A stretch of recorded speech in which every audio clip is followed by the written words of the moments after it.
Seth, el dios del caos, el secreto detrás de su poder. ¿Alguna vez has sentido que alguien te observa desde las sombras de tu propia casa? ¿Has despertado en mitad de la noche con la certeza de que algo o alguien estaba ahí contigo? Esta noche vamos a hablar de Seth, el dios del caos. Pero no del Seth que conoces de los libros de historia. No. Vamos a hablar del Seth que jamás se fue, del que sigue eligiendo a sus víctimas en pleno siglo XXI. Porque lo que vas a escuchar no es solo mitología. Es una advertencia. En el antiguo Egipto, Seth no era simplemente un dios. Era el dios del caos, la violencia y las tormentas del desierto. Hermano de Osiris, tío de Horus y el asesino más despiadado del panteón egipcio. Los egipcios lo representaban con cabeza de animal desconocido, orejas puntiagudas, hocico alargado, cola bifurcada. Pero no era su aspecto lo que aterrorizaba. Era su sed insaciable de destrucción. Seth no mataba por venganza. Mataba por placer. Descuartizó a su hermano Osiris en 14 pedazos y los esparció por todo Egipto. Pero esa no fue su única víctima. Los textos antiguos hablan de los elegidos de Seth, mortales que caían bajo su influencia y se convertían en instrumentos de caos. Estos individuos perdían su voluntad, su humanidad y finalmente, su alma. Cuando los faraones consiguieron desterrar a Seth al inframundo, creyeron que habían ganado. Pero los antiguos sabían una verdad que nosotros hemos olvidado: Seth nunca duerme. Espera. Y cuando encuentra el artefacto correcto, la persona correcta regresa. Lo que estás a punto de escuchar sucedió hace apenas 3 meses. En una excavación arqueológica en Saqqara, 3 investigadores españoles encontraron algo que no debería haber visto la luz del día. ¿Te dan miedo las historias que se sienten reales? Suscríbete y activa la campana, porque Seth no descansa. Lucía Mendoza, 28 años, arqueóloga especializada en el reino antiguo de Egipto. Había dedicado su vida a desentrañar los secretos de las pirámides. Carlos Domínguez, 34 años, historiador experto en mitología egipcia. Y Elena Ruiz, 22 años, estudiante de antropología, la más sensible del grupo. Un día, mientras excavaban en una tumba menor, encontraron algo extraordinario. Un sarcófago pequeño, del tamaño de una caja de zapatos, hecho de obsidiana negra y decorado con jeroglíficos que nadie había visto antes. Pero lo más inquietante eran los ojos del sarcófago. 2 gemas rojas que parecían seguir cada movimiento. Lucía examinó los jeroglíficos con fascinación. Los textos hablaban de un guardián del caos, algo que no debería ser liberado bajo ninguna circunstancia. Pero también mencionaban poder. Un poder que Seth otorgaba a sus elegidos. Elena, desde el momento en que entraron en esa cámara, sintió que algo andaba mal. Tenía dolores de cabeza constantes y la sensación de que algo la observaba desde las sombras. Pero ninguno de los 3 podía apartar la mirada del sarcófago. Era como si algo los llamara desde dentro. Algo que llevaba 3000 años esperando. Cuando finalmente lo abrieron, no había nada dentro. Solo un olor a tierra quemada y metal oxidado. Y por un momento, solo por un momento, Elena juró que había escuchado una voz susurrando su nombre. Esa noche, todos tuvieron el mismo sueño. El sueño era siempre el mismo. Estaban en un desierto infinito bajo una luna roja. Y allí, esperándolos, estaba Seth. No con cabeza de animal como en los jeroglíficos, sino con el rostro de un hombre, pero con ojos que ardían como brasas. Seth les habló con una voz que resonaba en sus huesos: habéis abierto lo que no debía abrirse. Habéis despertado lo que dormía. Ahora sois míos. Pero cuando despertaban, lo más aterrador no era el sueño. Era que todos recordaban perfectamente cada palabra que Seth había dicho. Y todos sabían, sin saber cómo, que no había sido solo un sueño. A la mañana siguiente, Elena llamó a Lucía, desesperada. Ambas habían tenido el mismo sueño. Cuando llegaron al apartamento de Carlos, lo encontraron de pie frente al espejo del baño, completamente inmóvil. ¿Lo veis?, les preguntó sin apartar la mirada del cristal. Mi reflejo me está mirando. No a vosotros. A mí. Efectivamente, el reflejo de Carlos no se movía al mismo tiempo que él. Cuando Carlos levantaba la mano derecha, su reflejo levantaba la izquierda unos segundos después. Y los ojos del reflejo brillaban con un tono rojizo. Carlos comenzó a reír, pero sin humor. ¿Sabéis qué es lo más gracioso? que anoche soñé que mataba a mi hermana con mis propias manos. Y me desperté con tierra bajo las uñas sin haber salido de casa. Los cambios comenzaron sutilmente.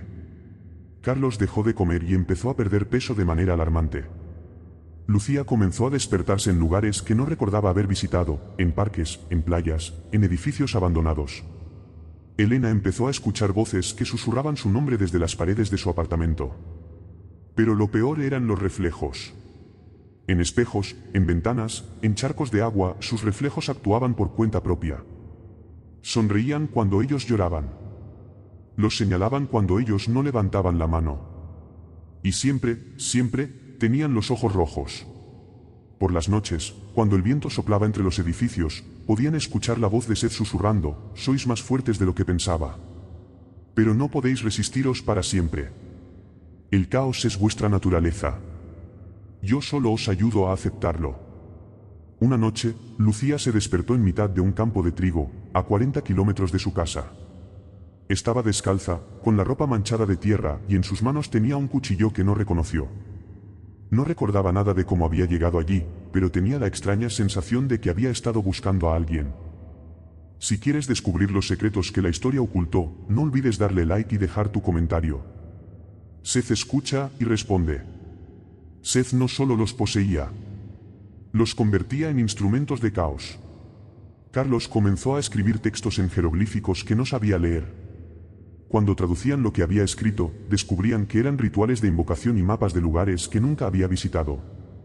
Lucía empezó a dibujar planos arquitectónicos de tumbas que no existían o que no deberían existir. Elena desarrolló una habilidad aún más perturbadora: comenzó a predecir accidentes antes de que sucedieran. Con una voz distante, como si hablara desde muy lejos, anunció: «El autobús de la línea 47 va a chocar mañana a las 3:17. Habrá 5 muertos. Uno de ellos llevará una camisa azul». Lucía y Carlos la miraron con horror.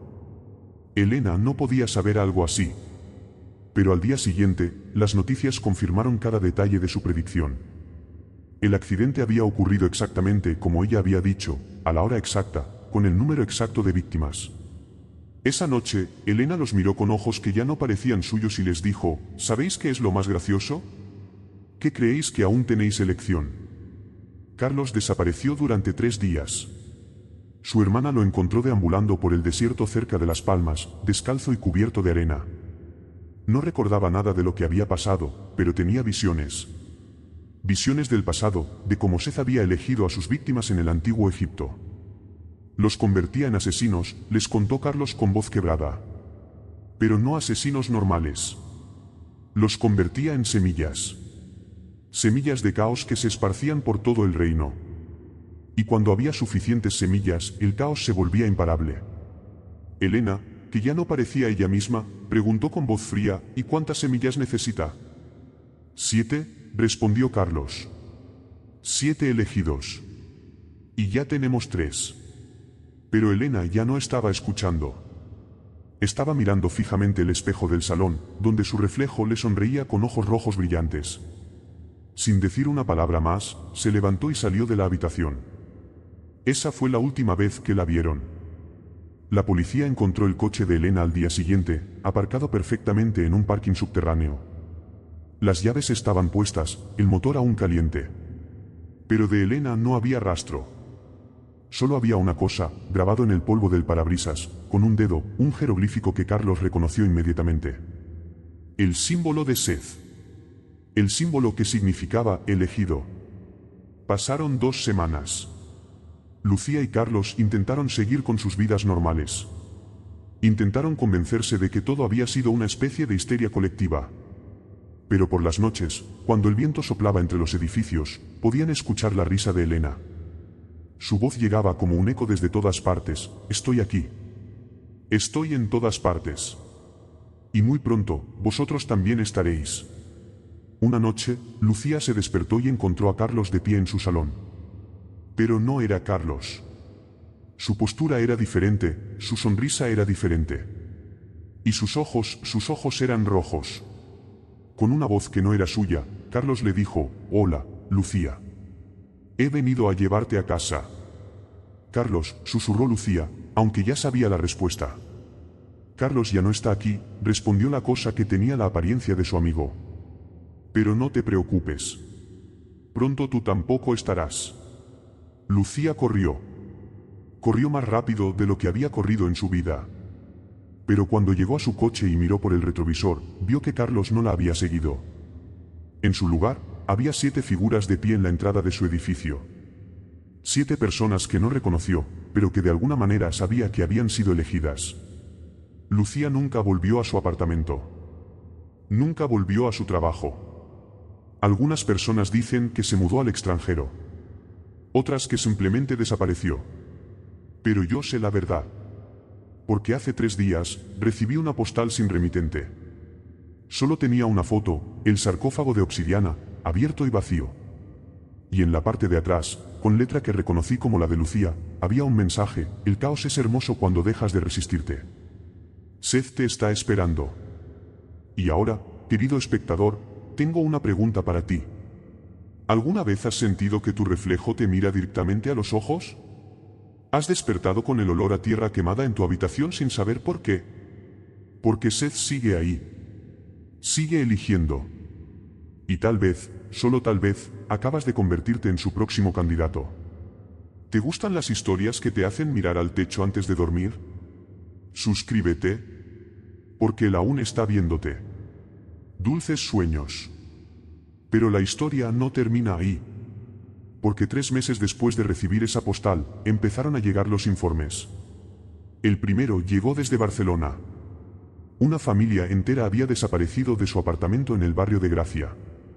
Los vecinos describían luces rojas que parpadeaban en las ventanas durante la madrugada y el olor persistente a tierra quemada que se filtraba por las paredes. Cuando la policía entró en el piso, encontraron todas las pertenencias intactas, pero en el espejo del salón había un mensaje grabado con uñas: Seth nos ha elegido.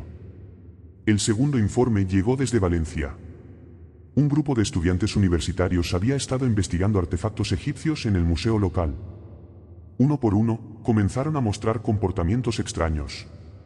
Dejaron de asistir a clases, sus familiares los encontraban caminando por la ciudad en plena madrugada, siempre dirigiéndose hacia el este. Hacia el desierto. Cuando el último de ellos desapareció, dejó una nota en su dormitorio: el caos es la única verdad.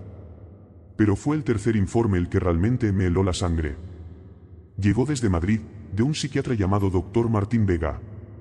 Había estado tratando a un paciente que afirmaba estar poseído por un dios egipcio. El paciente le contó una historia que le resultó familiar: una arqueóloga llamada Lucía, un historiador llamado Carlos, y una estudiante llamada Elena que había desaparecido. El Dr. Vega me envió las grabaciones de sus sesiones. Lo que escuché en esas cintas me hizo comprender que Seth no se había conformado con 7 elegidos. Había sido solo el comienzo. El paciente se llamaba Miguel Serrano, 32 años, ingeniero informático. Había llegado a la consulta del Dr. Vega después de que su esposa lo encontrara hablando solo en idiomas que no conocía. Pero no eran idiomas modernos. Eran dialectos egipcios antiguos que solo unos pocos académicos en el mundo podrían reconocer. En la primera sesión, Miguel parecía normal. Nervioso, confundido, pero normal. Habló de sueños extraños, de una sensación constante de ser observado. Pero fue en la segunda sesión cuando todo cambió. El Dr. Vega me contó que Miguel entró en su consulta con una sonrisa que no era suya. Sus ojos, que normalmente eran marrones, tenían un brillo rojizo. Y cuando habló, su voz era diferente. Más profunda, con un eco que parecía venir de muy lejos. Doctor, le dijo Miguel, ¿sabe usted lo que significa ser elegido por un dios? El Dr. Vega, acostumbrado a este tipo de delirios, respondió con calma profesional. Pero Miguel se rió, y esa risa hizo que el aire de la habitación se volviera frío. No es un delirio, doctor. Es una promoción. Seth me ha mostrado cosas que usted no puede imaginar. Me ha enseñado que el caos no es destrucción. Es evolución. Durante los siguientes 20 minutos, Miguel describió visiones que coincidían exactamente con lo que había pasado en Saqqara. Habló de Lucía, de Carlos, de Elena. Conocía detalles que nunca habían sido publicados en ningún informe. Sabía sobre el sarcófago de obsidiana, sobre los reflejos independientes, sobre el olor a tierra quemada. Pero lo más escalofriante fue cuando Miguel le dijo al Dr. Vega, ellos fueron solo el primer círculo. Ahora Seth está creando el segundo. Y luego el tercero. Y cuando tenga suficientes círculos, el mundo conocerá el verdadero significado del caos. El Dr. Vega terminó la sesión abruptamente. Esa noche, revisó todo lo que pudo encontrar sobre mitología egipcia. Lo que descubrió le quitó el sueño durante semanas. En los textos más antiguos, aquellos que los faraones habían intentado destruir, se hablaba del gran despertar. Seth no buscaba simplemente venganza contra sus hermanos divinos. Buscaba reescribir la realidad misma. Convertir el orden en caos, la civilización en violencia primitiva, la humanidad en algo diferente. Pero para hacerlo, necesitaba una red. Una red de elegidos que actuaran como canales de su poder. Y según los textos, esta red debía expandirse en círculos concéntricos, como ondas en un estanque. El primer círculo, 7 elegidos que despertaran su poder. El segundo círculo, 49 elegidos que amplificaran su influencia. El tercer círculo, 343 elegidos que esparcieran el caos por todo el mundo. Y cuando el tercer círculo estuviera completo, Seth podría manifestarse físicamente en nuestro mundo. No como una posesión, sino como una presencia real y tangible. El Dr. Vega intentó contactar con las autoridades, pero ¿quién iba a creer una historia sobre un dios egipcio que poseía a la gente? Así que decidió hacer su propia investigación. Comenzó a rastrear casos similares por toda España. Personas que habían desarrollado súbitamente conocimientos sobre el antiguo Egipto. Individuos que hablaban idiomas muertos. Familias que desaparecían sin dejar rastro, dejando solo el olor a tierra quemada. Lo que encontró fue aterrador. No eran casos aislados. Había un patrón. Todos los afectados habían tenido contacto, directa o indirectamente, con artefactos egipcios. Algunos habían visitado museos, otros habían comprado réplicas por internet, algunos simplemente habían visto fotografías de objetos antiguos. Era como si Seth hubiera aprendido a propagarse a través de imágenes, a través de la simple exposición a su iconografía. Ya no necesitaba que la gente abriera sarcófagos malditos. Bastaba con que vieran su símbolo, que pensaran en él, que pronunciaran su nombre.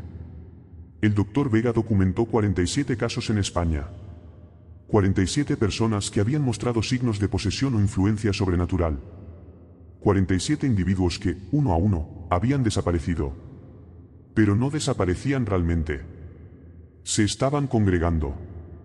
¿Recuerdas que te dije que faltaban 2 elegidos para completar el segundo círculo? El Dr. Vega se dio cuenta de que él mismo había comenzado a mostrar los síntomas. Después de meses investigando a Seth, después de leer sus textos, después de escuchar las grabaciones de Miguel una y otra vez, Seth había comenzado a influir en él también. Empezó con sueños. Sueños donde caminaba por pasillos infinitos llenos de jeroglíficos que parpadeaban como luces de neón. En estos sueños, Seth se le aparecía no como el dios bestial de las representaciones antiguas, sino como un hombre elegante vestido de traje, con ojos rojos y una sonrisa que prometía conocimiento prohibido. Dr. Vega, le decía Seth en estos sueños, usted ha sido muy útil. Ha mapeado mi red mejor de lo que yo mismo podría haberlo hecho. Ha identificado a todos mis elegidos. Ha completado mi trabajo. El Dr. Vega despertaba de estos sueños con la certeza de que había cometido un error terrible. Al investigar a Seth, al documentar sus casos, al rastrear a sus víctimas, había estado haciendo exactamente lo que Seth quería que hiciera. Una noche, el Dr. Vega se despertó en su consulta, aunque recordaba haberse acostado en su casa. Estaba sentado frente a su ordenador, y en la pantalla había un mapa de España. 47 puntos rojos marcaban ubicaciones por toda la península. Y mientras miraba, los puntos comenzaron a moverse. Todos se dirigían hacia el mismo lugar, Saqqara. Esa fue la última vez que alguien vio al Dr. Vega. Su esposa lo encontró desaparecido a la mañana siguiente. Su ordenador estaba encendido, mostrando el mapa con 48 puntos rojos. El último había aparecido justo sobre la ubicación de su casa. 3 semanas después, recibí una llamada de un colega en El Cairo. Un grupo de turistas españoles había llegado a Saqqara sin guía, sin reservas, sin explicación aparente de cómo habían conseguido permisos para acceder a las zonas restringidas. Eran 48 personas que actuaban como si estuvieran en trance, dirigiéndose directamente hacia la tumba donde Lucía, Carlos y Elena habían encontrado el sarcófago. Cuando las autoridades llegaron para investigar, encontraron la tumba vacía. Pero en las paredes había nuevas inscripciones. Jeroglíficos que no habían estado allí antes, grabados con una precisión que habría requerido herramientas especializadas y meses de trabajo. Los jeroglíficos contaban una historia. La historia de Seth regresando al mundo físico. La historia de 48 elegidos que se habían ofrecido voluntariamente como sacrificio para permitir su manifestación. La historia del comienzo del tercer círculo. ¿Sabes qué es lo más aterrador de todo esto? Que según los textos antiguos, el tercer círculo ya no necesita que Seth busque a sus elegidos. En esta fase, los elegidos lo buscan a él. Sienten su llamada y van hacia él por voluntad propia. Y ahora, después de contarte toda esta historia, después de que hayas escuchado el nombre de Seth decenas de veces, después de que hayas visualizado sus símbolos y sus rituales, tengo que preguntarte algo. ¿Has notado que tu reflejo te mira directamente a los ojos mientras escuchas esto? ¿Has sentido un olor extraño en tu habitación? ¿Has tenido la sensación de que alguien susurra tu nombre desde algún lugar que no puedes localizar? Porque Seth ya no necesita sarcófagos ni artefactos antiguos. Ha aprendido a propagarse a través de las historias. A través de las palabras. A través de vídeos como este. Y si has llegado hasta aquí, si has escuchado toda su historia, si has permitido que su nombre resuene en tu mente durante más de 50 minutos, entonces tal vez, solo tal vez, acabas de convertirte en el elegido número 343. El número que completa el tercer círculo. El número que permite que Seth regrese definitivamente a nuestro mundo. ¿Sientes esa sensación extraña en el pecho? ¿Esa mezcla de miedo y curiosidad? ¿Esas ganas inexplicables de buscar más información sobre Seth, de ver imágenes de jeroglíficos egipcios, de investigar por tu cuenta? Eso no es curiosidad normal. Eso es la llamada. Y ahora que la has escuchado, ya no puedes ignorarla. Seth está esperando. Y tú ya sabes dónde encontrarlo. Dulces sueños, elegido número 343.